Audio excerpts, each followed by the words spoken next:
pinipilit na maniwala sa akin. Makinig kayo kasi ako galing talaga sa baba. At itong lahat na ito dumaan sa akin.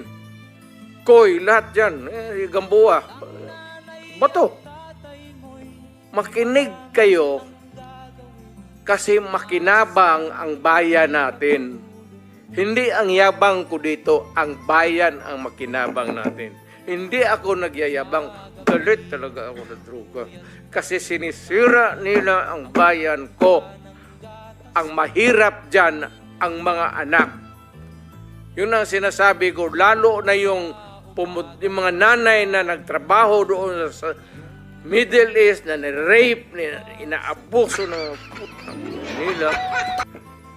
Tapos magpadala ng pera dito para sa pag-aral ng mga bata. Pag-uwi nila after yung sa